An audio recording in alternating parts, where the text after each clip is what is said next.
Mark didn't hesitate. "Emily, she's been with someone else. Your brother." His words were as cold as ice, each one hitting harder than the last. I blinked, trying to make sense of it, but all I could feel was this overwhelming rush of disbelief. "What the hell are you talking about?" I could barely get the words out. This had to be a sick joke. But no one was laughing. Not even Mark. He leaned forward, his eyes meeting mine without a flicker of guilt. "She's been sleeping with me, Ryan.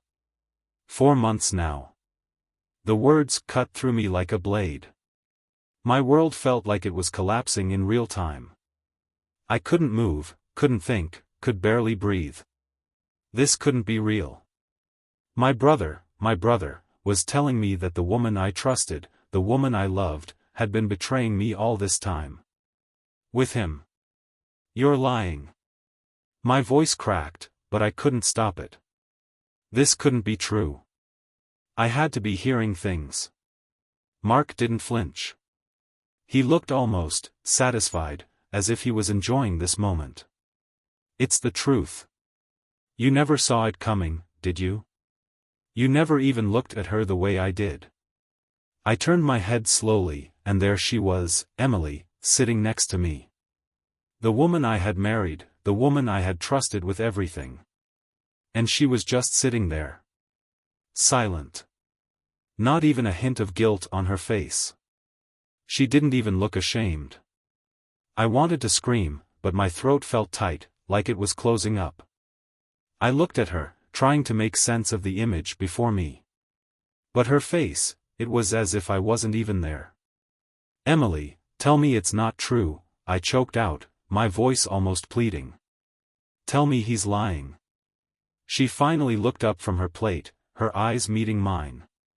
No apology, no remorse, just that cold, indifferent look she always had when she was tired of pretending. "It's true, Ryan," she said flatly, as if she were talking about the weather. "I've been with him. I've been happier with him than I ever was with you." I couldn't process the words. My own wife, my brother, they had been together. And worse, they were telling me in front of my own family, as if it was nothing. My head was spinning, my heart pounding in my chest. My hands were shaking. "How long?" I whispered, not sure I even wanted to know. The answer would change everything, but I needed to hear it. I had to know the depth of this betrayal. Mark shrugged nonchalantly. "A few months. But it wasn't like we planned it.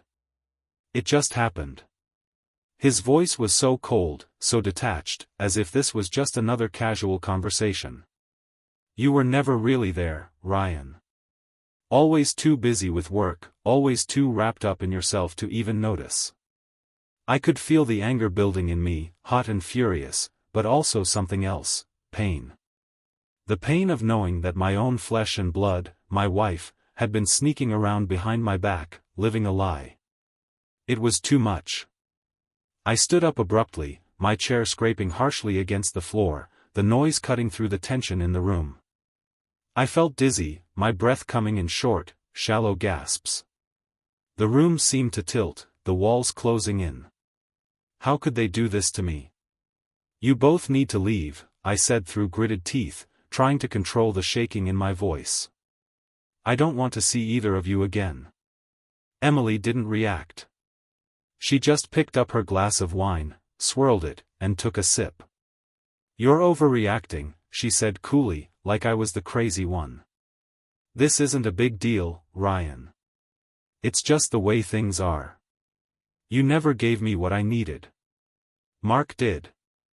The coldness in her words hit me harder than anything. She didn't even care. She had no regrets. And Mark, he was sitting there, looking at me like I was the one in the wrong. "How could you?" I whispered, my voice cracking as the tears started to burn behind my eyes. I could feel them coming, but I fought them off. "How could you do this to me? To us?"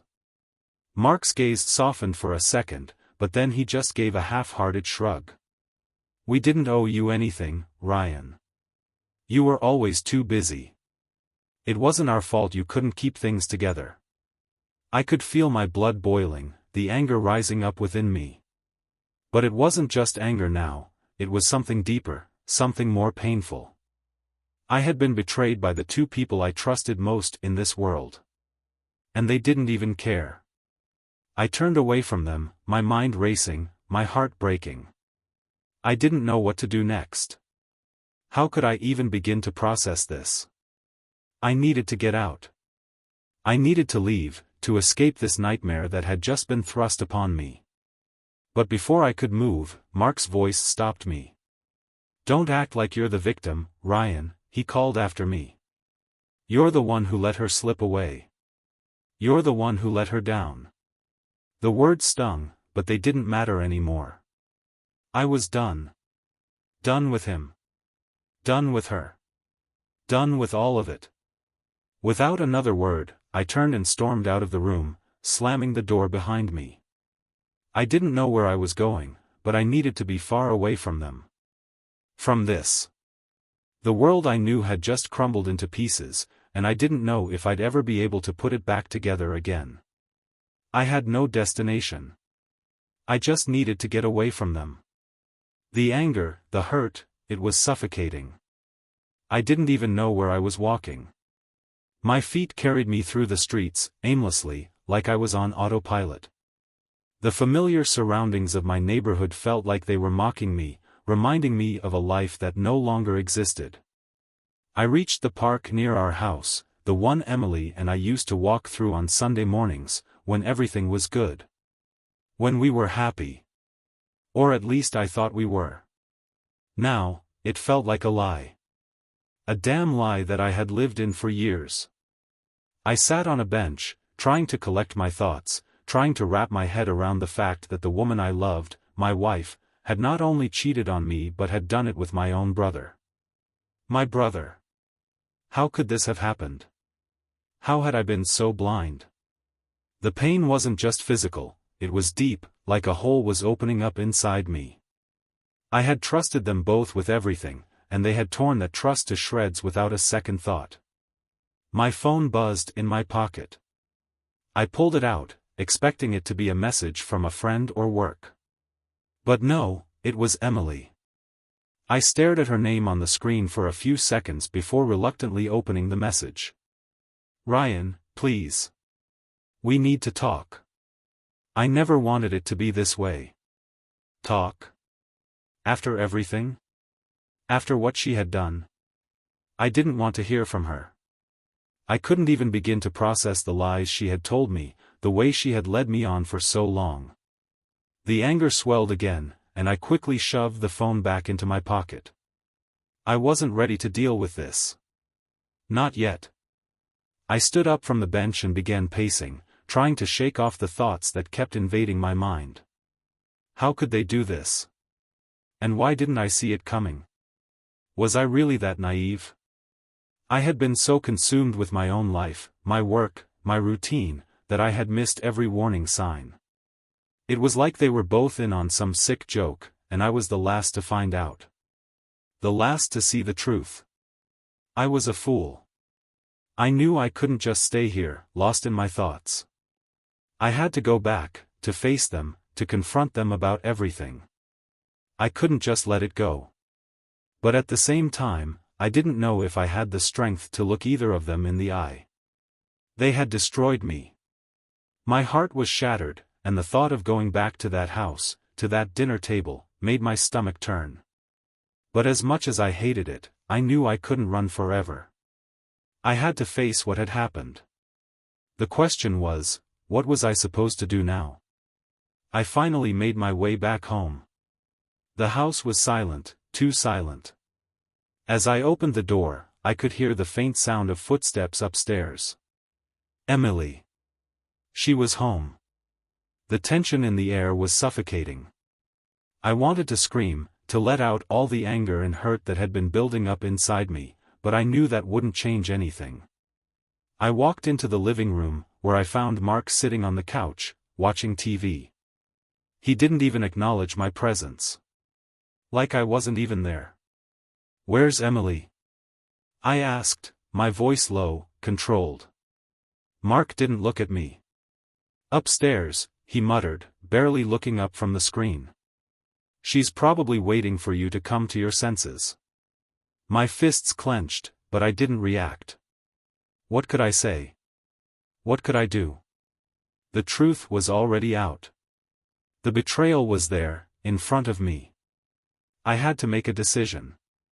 A decision I didn't want to make, but one I had no choice but to face. I took a deep breath and headed upstairs. Each step felt heavier than the last. The hallway was dark, eerily quiet. I pushed open the door to our bedroom. Emily was sitting on the bed, her arms crossed over her chest. Her expression was unreadable, as though she had already accepted the fact that I would be angry, that I would hate her. I stood there in the doorway for a moment, just staring at her. My wife. The woman who had been my world. Who had promised to love me, honor me, cherish me. And now I didn't even recognize her. Ryan, please, she said softly, her voice almost pleading. I didn't mean for it to happen like this. I felt my jaw tighten. You didn't mean for it to happen? That's your excuse? She looked down, unable to meet my gaze. I never wanted to hurt you. But you were always so distant, always so focused on your work. I needed someone who saw me, Ryan. I needed someone who cared. So you went to my brother? I could feel the bitterness rising in my throat. You couldn't just talk to me?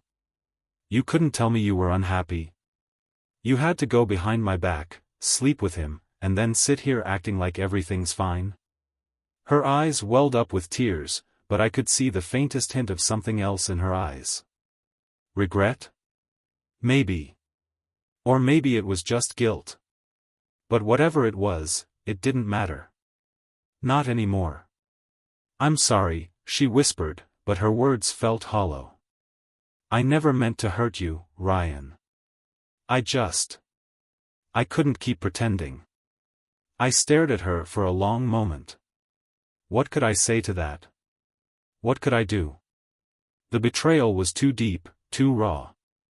Sorry doesn't fix this, I said, my voice steady, but the weight of it all was crushing me. You and Mark. You've destroyed everything. I don't even know who you are anymore. I turned and walked out of the room without another word. I couldn't look at her. I couldn't stay there any longer. Not when everything I knew was a lie. And as I descended the stairs, I felt the finality of it all hit me. This wasn't just a mistake. This was the end. I had been broken. And nothing would ever be the same again. The next few days felt like a blur.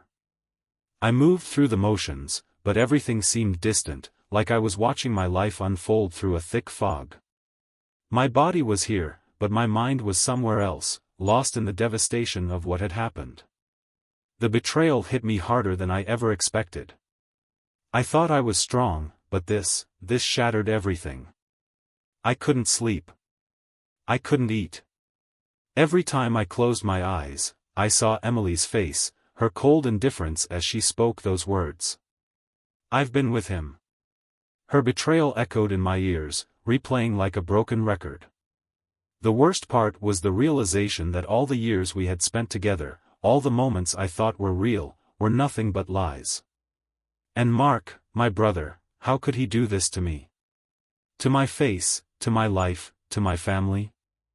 I couldn't escape the thought of them together, the images of them in my mind were like daggers. I kept telling myself to focus, to get through each day. But I couldn't stop thinking about the confrontation.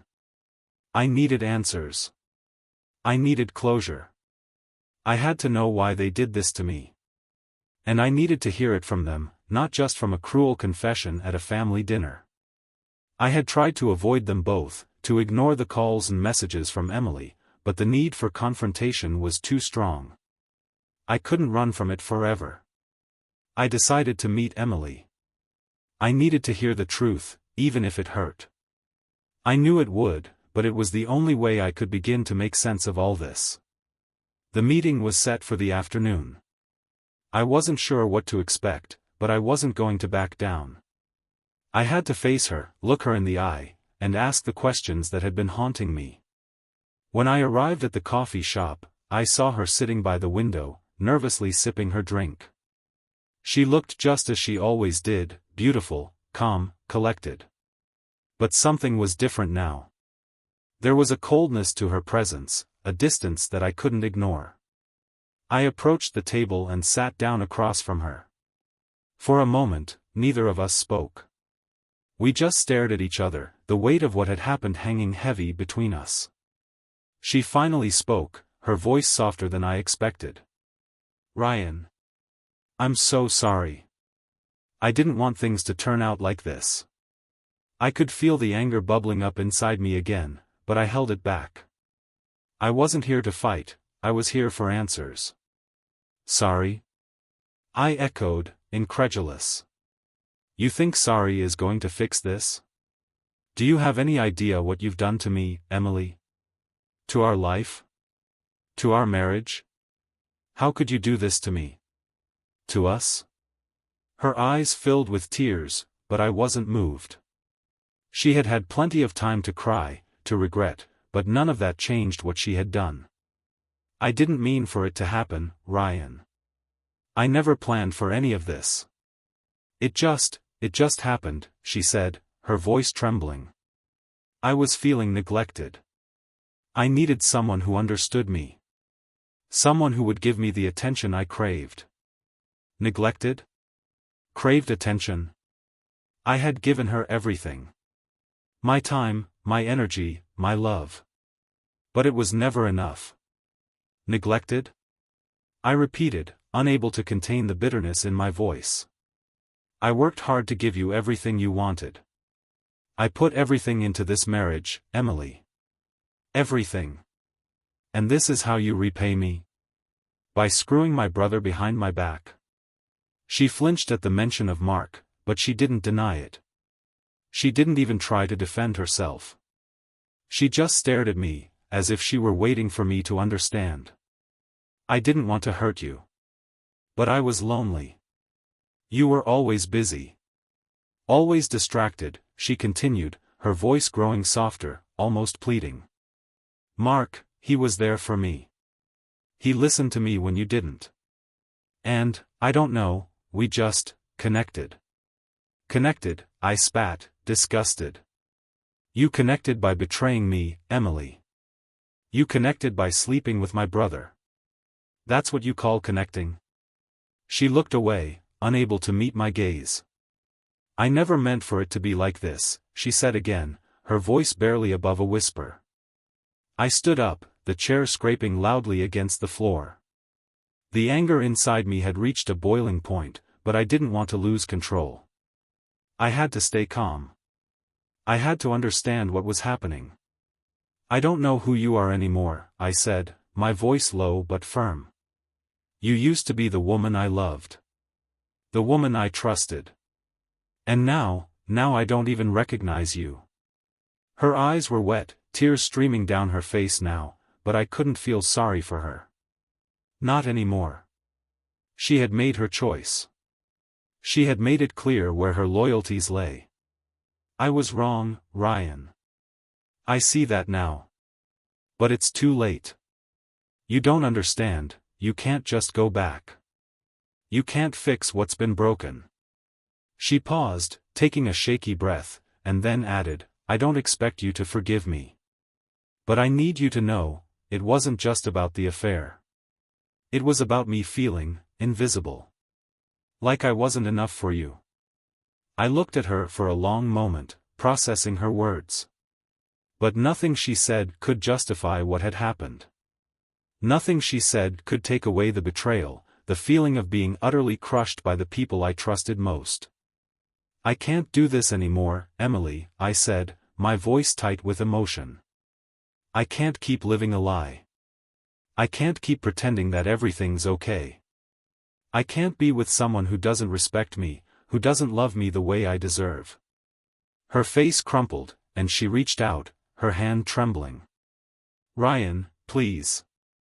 But I pulled back, standing taller, more resolute than I'd felt in days. "Goodbye, Emily," I said.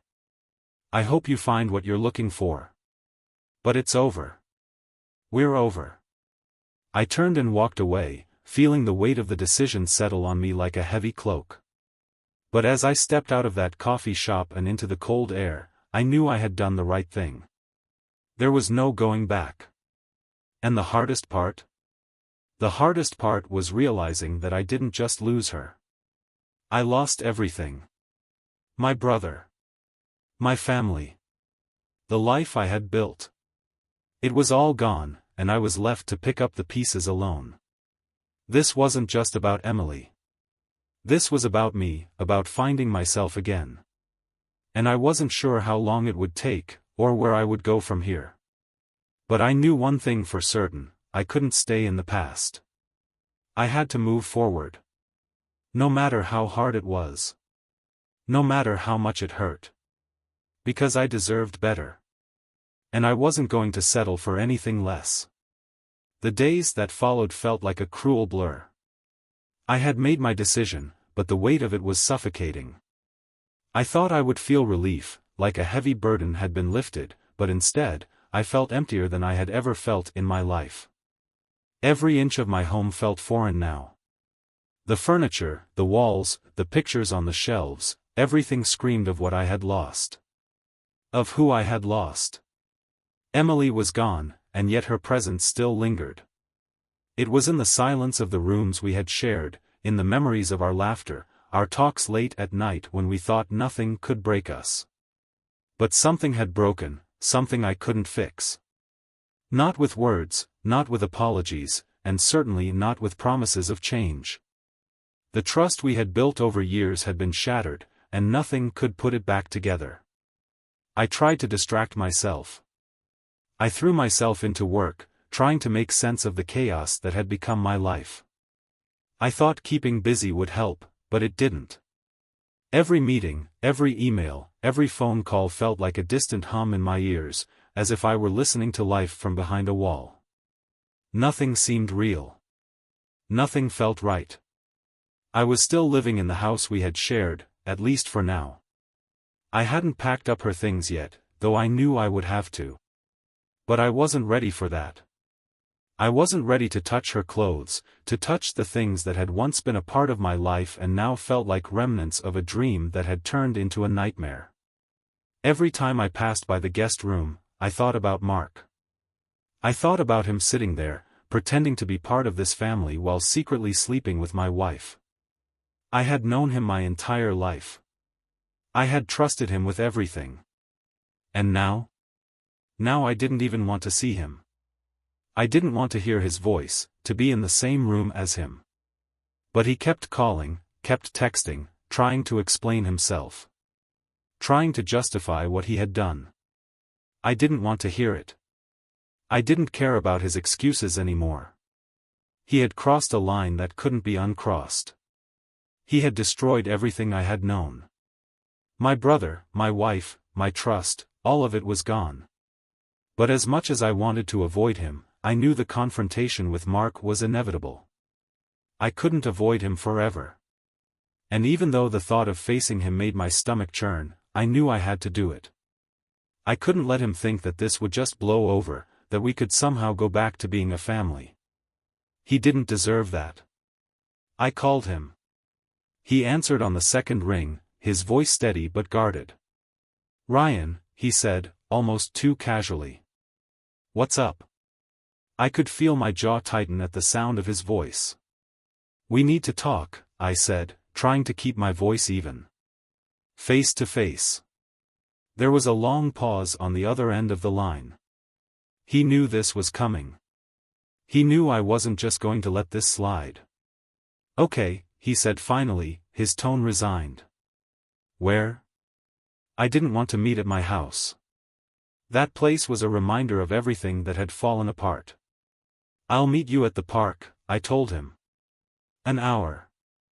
I hung up before he could say anything else, my hand still trembling as I set the phone down. I hadn't felt this angry in a long time. I wasn't sure if it was the anger, the betrayal, or the hurt that had a hold on me, but I knew one thing for sure: I was done with pretending everything was okay. It wasn't. And I was going to make him see that. The park was just a short drive away. It was a place I had once come to for peace, for quiet reflection, but now it felt like a battleground. I arrived first, sitting on one of the benches, my mind racing with every possible scenario. What would he say? What could he say? Would he even have the decency to apologize? Would he even understand the damage he had done?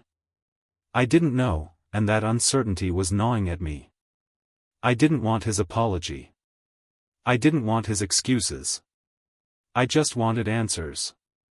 A few minutes later, I saw him walking toward me. He looked just as he always did, casual, collected, like this was just another day. He wasn't nervous. He wasn't remorseful.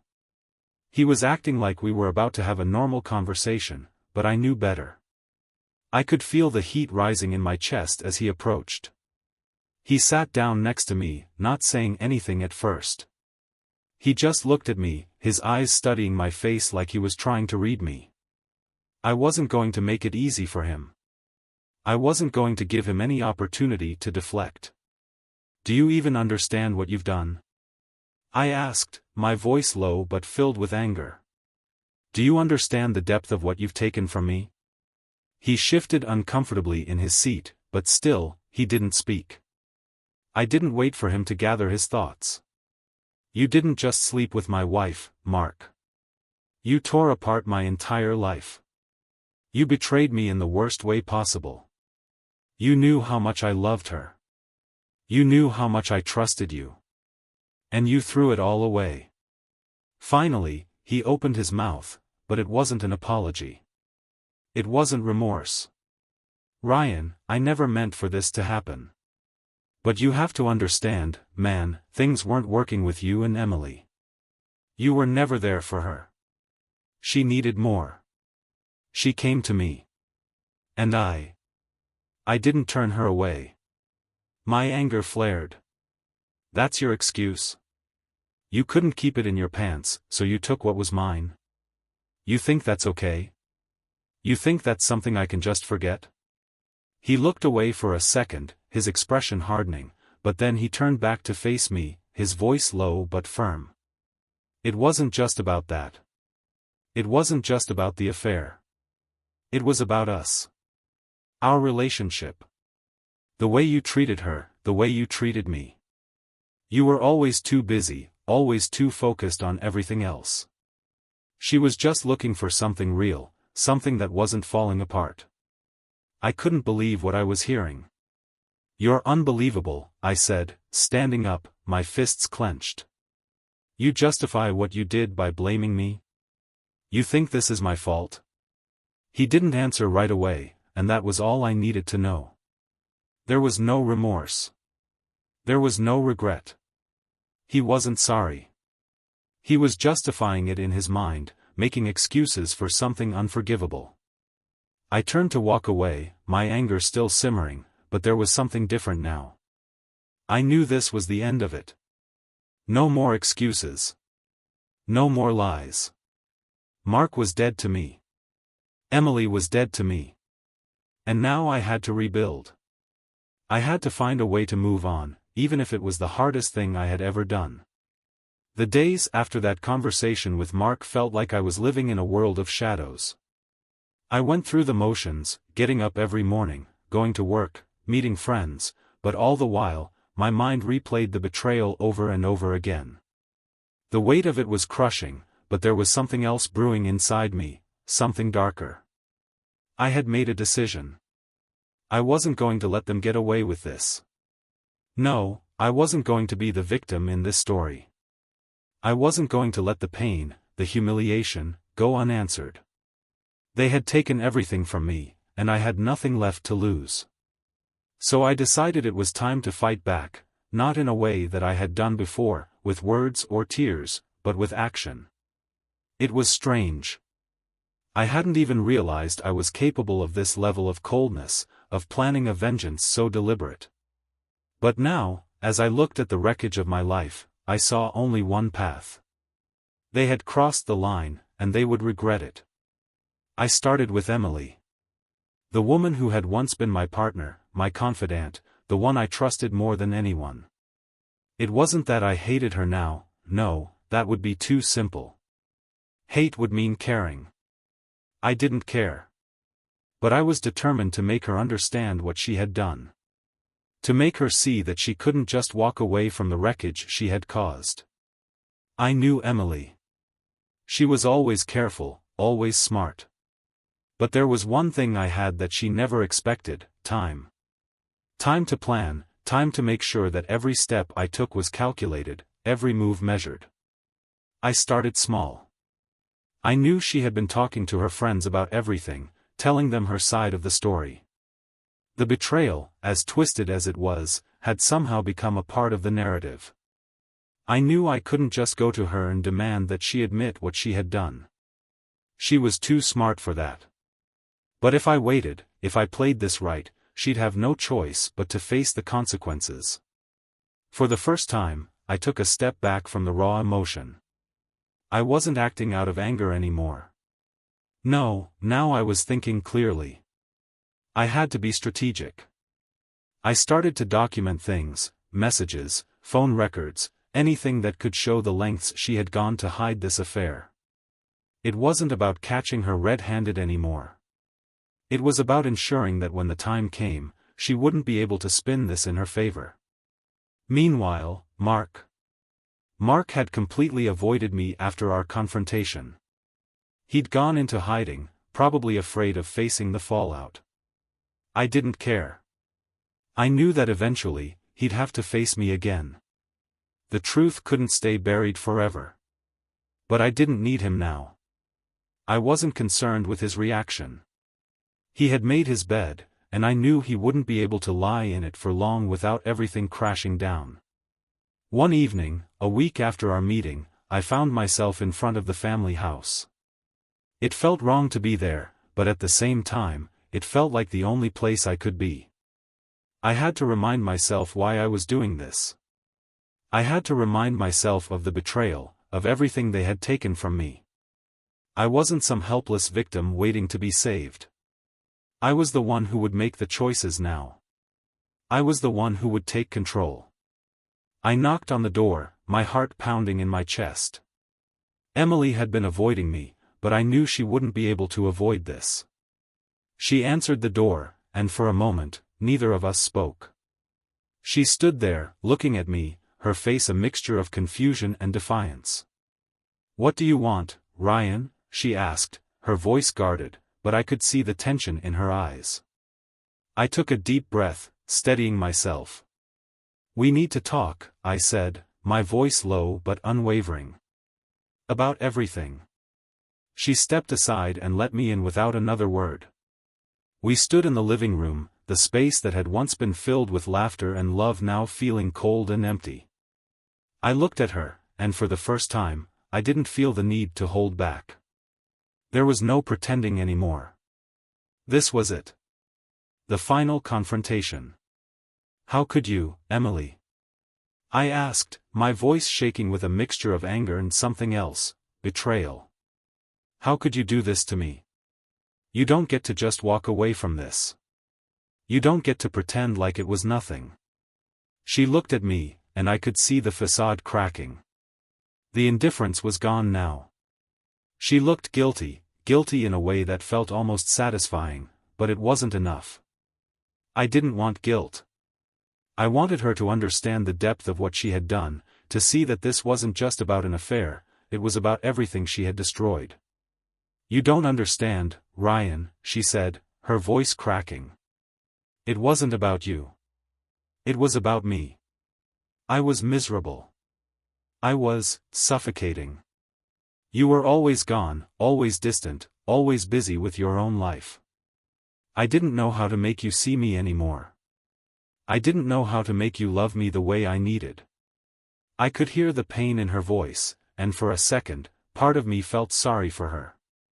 But then I remembered everything, the lies, the deceit, the betrayal, and I couldn't feel sorry for her anymore. That's not an excuse, I said sharply. You didn't have to go to my brother. You didn't have to tear apart our lives to get what you wanted. You didn't have to ruin everything. She wiped away a tear, but her expression hardened. I didn't know what else to do, she whispered, almost to herself. I didn't think it would hurt you this much. I didn't want to hurt you. But I was already hurting, and I didn't know how to stop. Her words were like a dagger to the chest, and for a brief moment, I wanted to believe her. But I couldn't. Not after everything. No, I said, my voice trembling with emotion. You didn't think. You didn't care. You made a choice, Emily. And now we both have to live with it. She looked down, defeated, and for the first time in this whole nightmare, I saw a flicker of the woman I had loved, the woman I thought I had known. But it was gone too quickly, buried under the weight of what had been done. I can't fix this, I said, my voice barely above a whisper. And neither can you. There was nothing left to say. We both knew it. I turned and walked out of the house, the finality of it all sinking in. The woman I had once loved was gone. The family I had known was gone. The life I had built had crumbled. And now, it was time for me to rebuild, alone. The road ahead was uncertain, but one thing was clear, would never be the same again. And neither would they. The days blurred together in a haze of numbness and anger. The sense of betrayal still clung to me like a second skin, and I found myself replaying the same conversation in my head, over and over again. Emily's words, Mark's indifferent attitude, none of it made sense. But the more I thought about it, the more I realized something. This wasn't just a betrayal of trust, this was a betrayal of the life I had worked so hard to build. And that made the pain sting even more. I'd moved out of the house, though I didn't know where I was going. I didn't want to stay in the same place that had once been home, the place that had been filled with memories of good times, and now, only filled with the remnants of what had been destroyed. I stayed with a friend for a while, but the loneliness was deafening. It was like the walls were closing in around me every time I tried to sleep. I couldn't escape the weight of it. I couldn't escape the memories. I needed to do something. I needed a plan, something to take back control of my life. Sitting in that house, knowing they were both out there, living their lives without a care for what they had done to me, was eating me alive. I needed a way to make them understand. I needed them to feel the pain that I felt. But how? One evening, while sitting at the bar in a small pub, I started talking to an old acquaintance. His name was Jake, someone I hadn't seen in years, but a person I knew I could trust. He'd been a part of the business world for a long time, and I knew he had connections. I didn't have much left in terms of assets, but I had enough to make things happen, and Jake knew that. You know, Ryan, Jake said as he took a sip of his beer, I know a few people who could help with things. If you really want to make your point, there are ways to make sure people listen. But once you go down that road, there's no turning back. His words hit me harder than I expected. I had always been the type of guy who wanted to avoid conflict. I never wanted to resort to violence, never wanted to make things worse.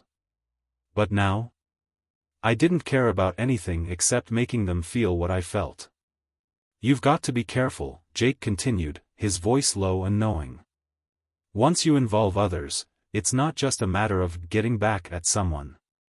You could lose everything. It's a dangerous game to play.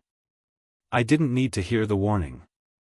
I wasn't sure if I was looking for redemption or revenge, but I knew that revenge felt like the only way to restore balance in the world. I had been betrayed. I had been humiliated. And no one, especially not Emily and Mark, should get away with that. The next few days were spent organizing the logistics. I contacted the people Jake had recommended, and I put things in motion. But as the days passed, I started to feel the weight of my decision. Was I really doing this? Was this who I had become? The thought of hurting them, of pushing them to a point where they couldn't escape the consequences, seemed like the only way to regain my sense of self. But the more I planned, the more I realized this wasn't the answer. Revenge wasn't going to bring me peace. It wouldn't give me back the trust one had lost or erase the memories that haunted me. One night, after another sleepless evening spent pacing the apartment, I made a decision. I wasn't going to go through with it. I wasn't going to make the same mistake they had made. It wasn't about violence, about hurting them in a way they couldn't walk away from, it was about finding peace within myself. I couldn't let anger control me, not like it had controlled them. I called Jake the next morning. He picked up on the first ring. "Jake, it's me. I'm not doing it. I don't want this anymore." There was silence on the other end of the line before he spoke, his voice calm, almost relieved. "You sure? Because once you back out, there's no going back." "I know. I don't want to destroy myself in the process. It's not worth it." I hung up the phone and sat back, finally letting out the breath I had been holding for days. The decision hadn't been easy, but I knew it was the right one. Revenge would never heal the wounds that had been inflicted. I had to take control of my own life, and that meant walking away from the anger, from the hatred, and focusing on myself. It was time to rebuild. But rebuilding wasn't going to be easy. It wasn't going to be quick. It wasn't going to happen overnight. I had to learn how to let go of the past and start fresh. But for the first time in weeks, I felt a sense of peace settling in. I had made the right choice. The hardest part, though, was knowing that Emily and Mark would never feel the same pain I had. They would never understand the depths of my suffering, the betrayal that had destroyed everything. But at least I could walk away knowing I wasn't a part of their game anymore. I wasn't going to let them dictate how I lived my life. I wasn't going to let them control my actions any longer. The months that followed were difficult, no question. I faced moments of doubt, moments when the anger threatened to consume me again. But every time I felt myself slipping, I reminded myself of the choice I had made. I reminded myself that revenge wouldn't heal the hurt. Only time would do that. I focused on myself. I started working out again, something I had abandoned in the chaos of everything falling apart. I took up hobbies I had always been too busy for. I rebuilt my career, focusing on what truly mattered to me. Slowly, I started to see the light at the end of the tunnel. I never heard from Emily or Mark again. And I was okay with that. I didn't need closure from them. I didn't need anything from them. I had moved on. But I would never forget. The days turned into weeks, and the weeks into months. Slowly, very slowly, I began to feel the weight of the past lifting. But it wasn't just time that helped, it was the work I put into myself. I focused on rebuilding the parts of me that had been broken, the pieces of me I thought I had lost forever. I stopped obsessing over what Emily and Mark had done. I stopped waiting for some sort of cosmic justice to befall them. Instead, I decided to make justice for myself. I joined a gym to reclaim the physical strength I had lost during the months of emotional turmoil. I needed to feel strong again, not just emotionally but physically. I used my anger to fuel my workouts. Every rep, every set, was a small victory, a reminder that I still had control over my body, over my life. The first few weeks were brutal. My muscles burned, my mind screamed for me to stop. But I pushed through. I had to. It was the only way to prove to myself that I could overcome this, that I could rebuild from the wreckage of my past. The gym became my refuge, my sanctuary. It wasn't just about lifting weights anymore, it was about lifting the burden off my shoulders, the one I had carried for far too long. And as I grew stronger physically, I began to feel the same strength building inside me. The more I focused on myself, the less the memories of betrayal haunted me. They still lingered, of course, they always would. But they no longer had the power to control my life. I also threw myself back into work. I had been successful before, but I had let my career slip in the wake of my personal crisis. I hadn't cared about anything except the pain of losing my marriage, the shame of what had happened. But now? I had a renewed sense of purpose. I took on new projects, built new relationships with clients, and pushed myself harder than ever. Slowly, I started to climb back up, reaching levels I hadn't even dreamed of before. The feeling of success, of achievement, began to replace the feeling of loss. It wasn't a cure, but it was progress. Of course, I had moments of doubt. I'd wake up some mornings, and the thought of what Emily and Mark had done would creep into my mind. The betrayal would sting, and for a brief moment, I'd feel the anger bubble up again.